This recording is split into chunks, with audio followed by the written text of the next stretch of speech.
na aking isiniwalat, yung privilege speech ko doon sa Kongreso, ginalaw yung special accounts in the general fund and the use of income, no? UIGF, use of income in the general fund.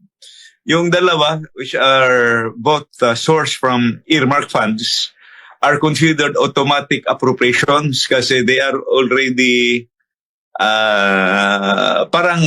meron ng existing na batas, no? There are existing laws that provides na every year or yung particular income na na-generate nila ay naka-earmark na. Ang ibig sabihin may gagastusan na. So, yung ating sources of income dyan sa ating national budget or sa General Appropriations Act, yung pinakauna dyan, yung automatic appropriations, which is automatically appropriated, usually hindi na yan ginagalaw.